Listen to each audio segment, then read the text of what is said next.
The morning sunlight poured into my kitchen like a warm hug, the smell of coffee mixed with vanilla frosting as I packed a small lunch bag, smiling like a fool.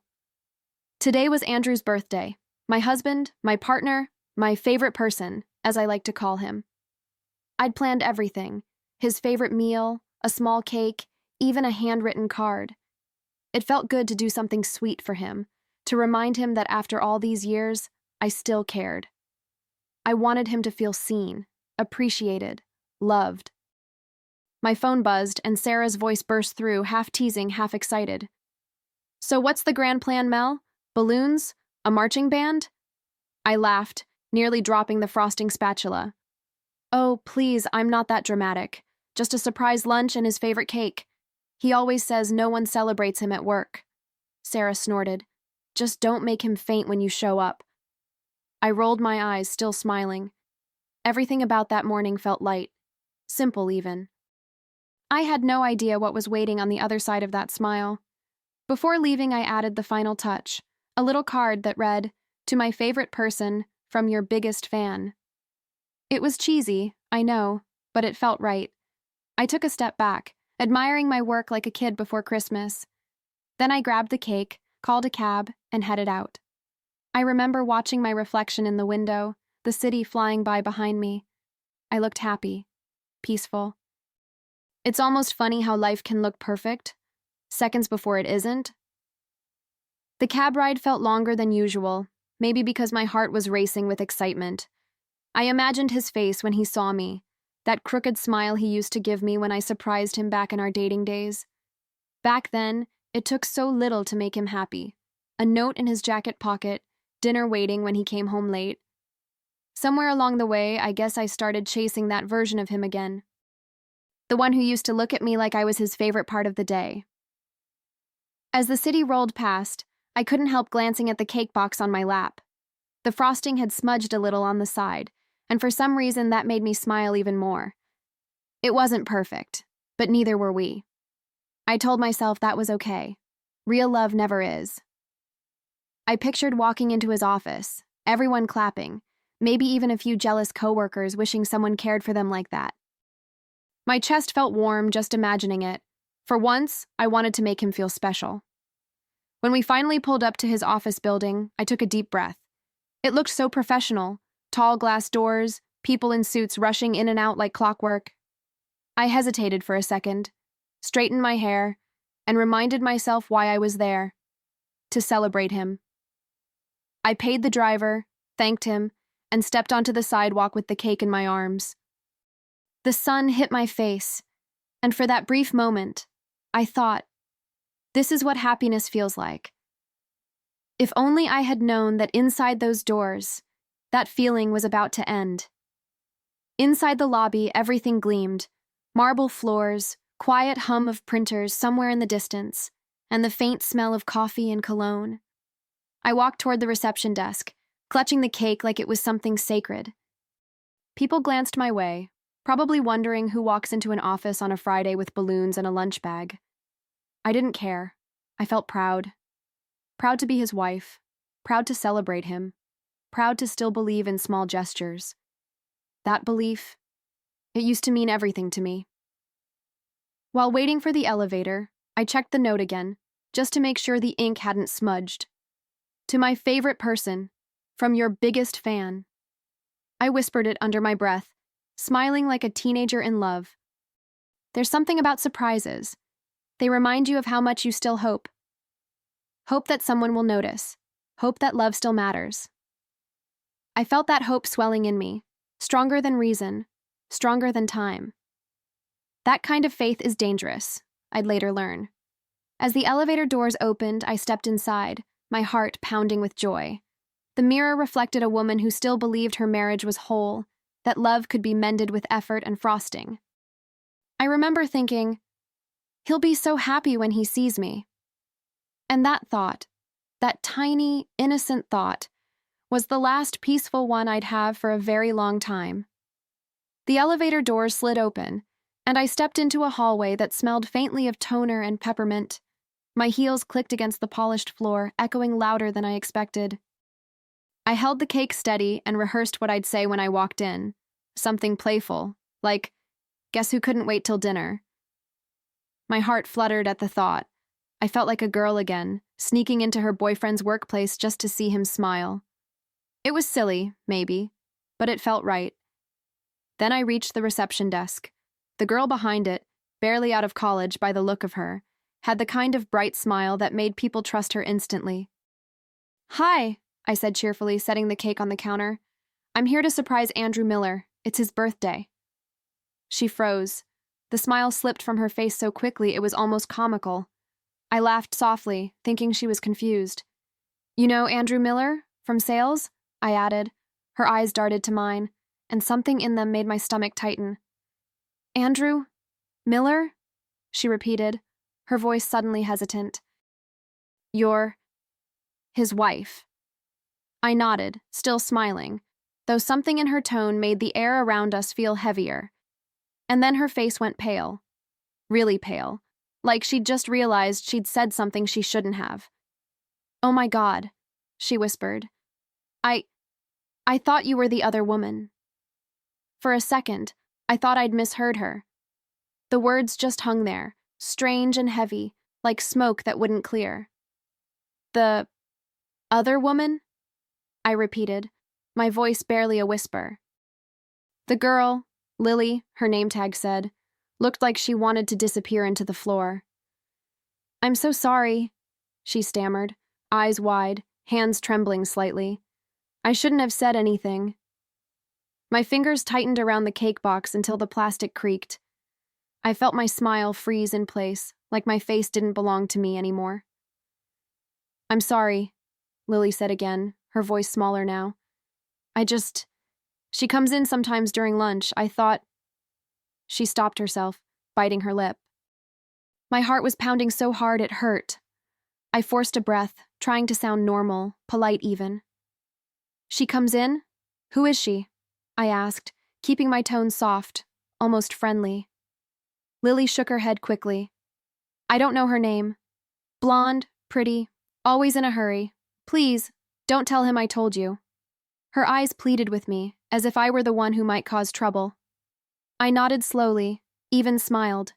That polite, practiced smile women learn when their world starts cracking in public. "Don't worry," I said quietly. "You didn't tell me anything." My throat burned as I picked up the cake, but I made sure my hands didn't shake. There were people around, watching. I couldn't fall apart here, not yet. I turned toward the elevator, my heart breaking in slow motion, step by step, as the girl behind the desk whispered something I couldn't quite catch. The elevator ride felt endless.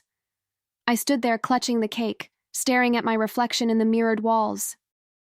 My face looked calm, almost peaceful, but my eyes told another story. They were wide, searching, as if trying to find the truth somewhere in that polished metal. The other woman. The words replayed in my head like a cruel echo. It didn't make sense. Andrew and I were fine, weren't we? He kissed me goodbye this morning. He said he loved me. Didn't he? The elevator chimed and I nearly dropped the cake. My hands were sweating, but I forced a deep breath. One step at a time, I told myself. I wasn't ready to believe anything yet. I just needed to see him, to look him in the eyes and know that this was some kind of mix-up. People make mistakes. Receptionists get confused, right? But even as I tried to reason with myself, something inside me, something small and sharp, whispered, "You already know the truth." When the doors opened again, I walked out with my head high, the same polite smile frozen on my lips. My body was moving, but my mind felt detached, like I was watching someone else play me in a movie I didn't remember agreeing to. The office buzzed with quiet chatter, laughter, phones ringing. Ordinary life continued, while mine had just shifted into something I couldn't name. I followed the hallway toward his office, not yet realizing that the next few steps would change everything I thought I knew about love.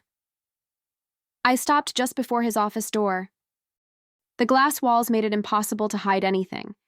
Everything inside was visible, every laugh, every gesture. And there she was. Blonde, elegant, the kind of woman who looked like she had never waited for anything in her life. She was sitting on the edge of his desk, legs crossed, leaning in too close, Andrew was smiling, that familiar, easy smile that used to be mine. He reached out, touched her arm, and the room tilted. My breath caught somewhere between my chest and throat. I didn't move. I couldn't. The cake felt heavier now, like it was filled with lead instead of frosting. They were laughing about something intimate. His body language said everything his lips never had to. My mind went silent, but my heart was screaming. I had imagined a lot of things in our marriage, arguments, disappointments, even cold distance, but not this. Never this. I thought surprises were supposed to make people happy. I set the cake down gently on a nearby table, almost reverently, like I was laying something to rest. My fingers trembled, but I still managed to pull out my phone. Just one photo. Then another. Proof. My hand was steady now. Colder. Surer. I didn't burst in, didn't shout, didn't ask for an explanation. I just watched him laugh, like I was invisible. Maybe I always had been. I don't know how long I stood there. Seconds, maybe minutes. Time didn't move the way it used to. Every sound felt exaggerated. The hum of the air conditioner, the faint tap of her nails on his desk, his low laugh that once belonged to me. I felt detached from my body, like I was watching someone else's life fall apart through a pane of glass. My brain whispered things like maybe it's innocent, maybe it's nothing. But my gut knew. It always had. For years, I'd brushed off the distance, the late nights, the vague explanations. Just work, he'd say, and I'd believe him, because believing hurt less than wondering. But standing there, watching him smile at her like that, all those little doubts connected like stars forming a constellation of betrayal. It wasn't new. It was just finally visible. My chest felt tight, not with anger, but with something heavier. The quiet realization that love had been bleeding out slowly, and I'd been too busy bandaging it to notice. I turned away before they could see me. My hands were steady now, almost eerily so. There's a kind of calm that comes after the truth hits, the kind that feels like standing in the eye of a storm. I didn't cry, not yet. I didn't even breathe deeply. I just walked toward the elevator, passing coworkers who smiled politely, unaware they were watching a woman carrying the ruins of her marriage in a cake box. I didn't say a word. I didn't need to. Silence was my survival. The receptionist wouldn't look at me when I passed by. I caught the faintest tremor in her hands, the kind people get when they realize they've accidentally told the truth. I didn't blame her. In some twisted way, she'd done me a favor. I just nodded at her, almost kindly, and pushed through the doors into the cool afternoon air. The city looked different now, harsher, louder, like it knew what had just happened and didn't care. I walked without direction, the sound of traffic blending with the echo of my own heartbeat.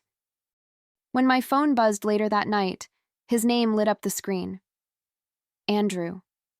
I stared at it for a long time, watching it ring, imagining what lie he'd choose this time. Probably something about meetings or late clients or a coworker's birthday dinner. There was always a story, always a version that made him look like the man I wanted to believe in. But not tonight. Tonight, I let the call fade into silence, just like he'd let our marriage fade into habit. Lying in bed, I replayed everything. The cake, the laughter, her hand on his arm. The images looped behind my eyelids until they stopped hurting. That's when I realized pain has an expiration date. It eventually turns into something sharper, something useful. I didn't know what I'd do yet, but one thing was clear. I wouldn't let him see me break. Not now, not ever. The next evening, I sat on the couch with a cup of tea that had long gone cold. The house was too quiet, the kind of quiet that hums with questions. I didn't cry. I hadn't since that moment in the office. My emotions had settled into something steadier, sharper. The clock ticked toward 7, and right on cue, I heard the door unlock. His familiar whistle floated down the hallway, the same cheerful tune he always used when he wanted to sound harmless. "Hey, sweetheart," he called out, his voice easy, relaxed, the tone of a man who believed he still lived in the world I'd built for him. "You didn't answer my calls yesterday. Busy day? He kissed my cheek as if nothing had changed, as if my heart wasn't sitting right there on the coffee table, cold and untouched beside a wilted birthday ribbon. I looked at him, studying his face, every detail. The casual smile, the loosened tie, the faint scent of her perfume clinging to his shirt. "I stopped by your office yesterday," I said, my voice calm, even. "To surprise you." His hands froze mid-motion. For a heartbeat, his mask slipped. "Really?" he said too quickly. "You should have told me first. I was in meetings." I almost laughed at how predictable it sounded. Meetings. Of course, that old tired lie. But instead of laughing, I just reached for my phone, the one holding the truth he hadn't realized I'd seen. I slid the phone across the coffee table. The screen lit up, and there it was, the photo. Andrew and the blonde woman, her hand on his arm, both laughing like the world had been kind to them. His face drained of color. "Melissa, wait," he started, his voice cracking. "It's not what you think." I almost admired his nerve. "Oh, I'm sure it's exactly what I think," I said softly. He blinked, struggling to find footing in a conversation that was already slipping through his hands. "She's just a coworker," he insisted, desperation creeping into his tone. "We were discussing a client, that's all." I tilted my head, pretending to consider it. "On your desk? During lunch breaks? Must be quite a client." His jaw tightened, and for a moment I saw something ugly flash behind his eyes. Not guilt, but fear. That's when I realized he wasn't sorry for what he'd done. He was sorry because I'd found out. Even then, I didn't raise my voice. "You know what's funny, Andrew?" I said, leaning back. "Even your receptionist thought I was the other woman." He opened his mouth, then closed it again. Silence filled the room. Thick, suffocating, final. "I sold my weekends," I continued quietly, "to keep this house running, and you spent your lunch hours destroying it." My words were steady, but my heart, it was finally free of the illusion I'd carried for years. He tried to reach for my hand, but I pulled it back. "Melissa, please," he said, his voice trembling. "It was a mistake. It didn't mean anything." I looked at him, really looked, and for the first time, I saw him clearly. Not the man I had loved, but the man he had become. "You don't get to decide what means something," I replied. "You made choices, you built lies, you taught me exactly how much I mattered." His eyes filled with tears, but I felt nothing. No pity, no anger. Just a clean, quiet emptiness that felt almost peaceful. He sank onto the couch, head in his hands, whispering apologies that sounded rehearsed. "Don't throw everything away," he said. "We can fix this. We can start over." I stood up slowly, feeling the weight lift from my shoulders. "No, Andrew. You threw everything away. You just never noticed when it happened." He looked up, eyes wide, as if seeing a stranger. Maybe he finally was. I walked toward the window, the night pressing against the glass, city lights flickering like little truths, refusing to stay buried. "You know," I said softly, "I spent years trying to surprise you, with love, with effort, with faith. Turns out the biggest surprise was you." I turned off the lamp, leaving him in the dim light of his own regret.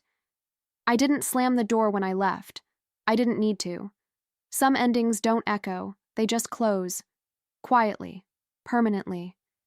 People think revenge is loud, shouting, broken plates, a dramatic exit. It's not. Real revenge is quiet. It's calculated. It walks into a room smiling. The next week, I ironed my blouse, fixed my hair, and walked into Andrew's office building like I owned the place. The same receptionist, Lily, glanced up startled, but I gave her a small nod. "I'm here to see Mr. Collins," I said. My tone was calm, polite. She didn't ask why. Maybe she already knew. Mr. Collins greeted me with professional warmth, clearly expecting a harmless chat about family or work-life balance. "Mrs. Miller," he said, gesturing to the chair. "What brings you here today?" I smiled, resting my bag on my lap. It's a personal matter, I began softly, one that affects your team's reputation. His posture changed immediately. I reached into my bag, pulled out my phone, and turned the screen toward him. The photo of Andrew and her glowed between us, silent evidence that spoke louder than any accusation ever could. Mr. Collins's face hardened. This could cost him his position, he said after a long pause. I met his gaze, steady, unwavering. He cost himself that, I replied. There was no malice in my voice, just truth. He nodded once, understanding. As I left his office, I passed the same hallway where I'd once carried a cake and a dream. This time I carried something far more powerful, peace disguised as vengeance. By Monday, the storm had already begun. I didn't need to call or ask. The silence from Andrew was enough. Then came the message. Placed on temporary leave. Don't know how this happened. I almost laughed. Of course he didn't. Men like Andrew never see the storm until they're standing in the rain. I poured myself a glass of wine and watched the evening news while the world he built on lies began to collapse quietly around him. There was no satisfaction in it, just symmetry. Balance, finally restored. A few days later, I heard through Sarah, who somehow always knew everything, that the blonde woman had resigned. Word is she left without saying goodbye, Sarah said over the phone. I just hummed. There was nothing to add. The universe had a way of tidying up after itself when you stopped interfering. I didn't need shouting or chaos. I just needed space. Space to breathe again. Space to start being me instead of his. That weekend, I went through our joint accounts and moved my half, and a little extra, into my own name. No guilt, no hesitation. I'd earned every cent of it through years of compromise, through dinners eaten cold and birthdays celebrated alone. I called a lawyer on Monday morning. When I hung up, I felt lighter than I had in years. It wasn't happiness yet, but it was something better. It was the beginning of freedom. When he came home that evening, the house was half empty. My clothes, my books, my favorite coffee mug, gone. Only the furniture remained, hollow reminders of what we used to be. I imagined his face as he looked around, calling my name, realizing too late that I was no longer part of his story. On the table sat a small envelope beside the last slice of the birthday cake I'd baked. Inside, just one note in my handwriting. You taught me how to surprise people. I just returned the favor. I didn't wait for his reaction, didn't need to. I was already miles away, watching the city lights blur through the car window. There was no crying, no music, no cinematic breakdown, just peace. A clean silence that felt like forgiveness, without the need to forgive. I thought about how love can rot quietly, like fruit left in the sun, and how sometimes you have to let it die before it poisons you too. That's what I'd done. I'd chosen myself, finally. As the car turned toward my new apartment, I caught my reflection in the window. I didn't see the woman who'd walked into his office with a cake and a dream. I saw someone new, someone stronger, steadier, untouched by his shadows. Revenge hadn't made me bitter. It had made me whole. Because sometimes, the sweetest justice isn't in watching them fall.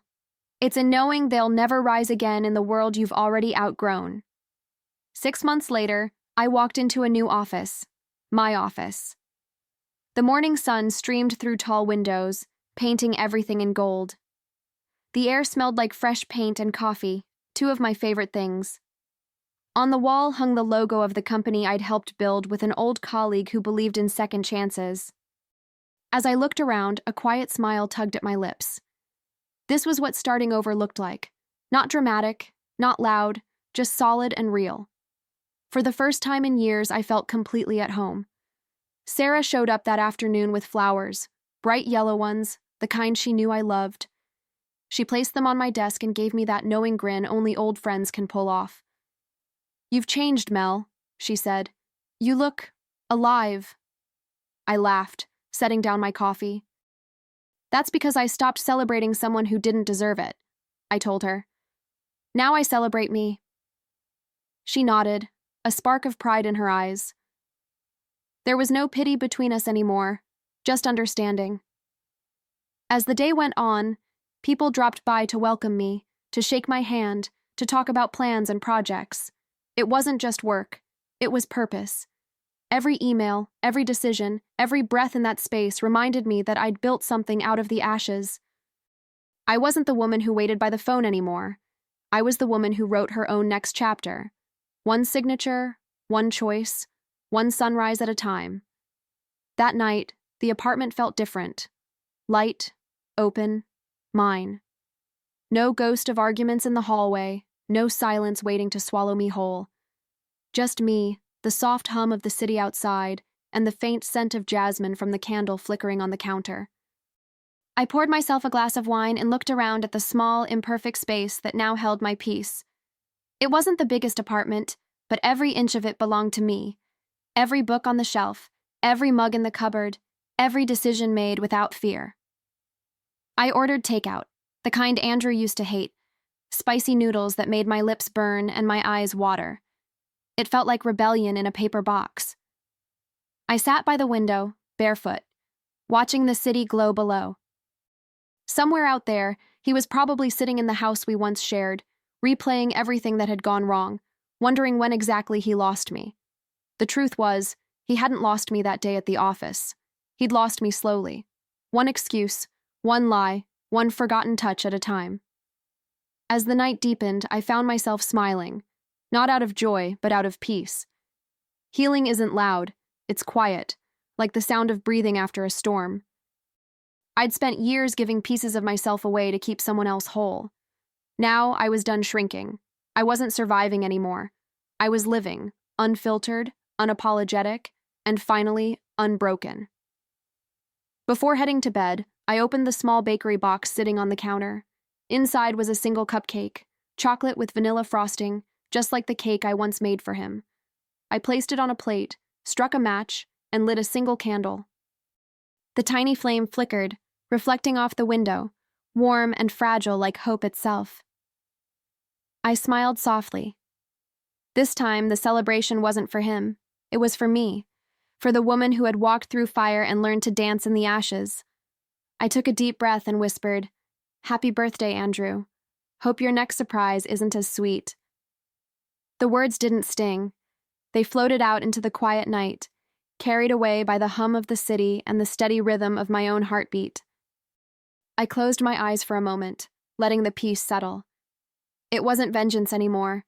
It was closure, a full stop at the end of a story that had finally run out of lies. When I blew out the candle, the room fell into gentle darkness. For a heartbeat, I just stood there, smiling, grounded, alive.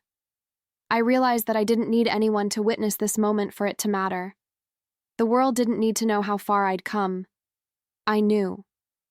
And as the last wisp of smoke curled upward, I whispered to myself the only words that truly mattered.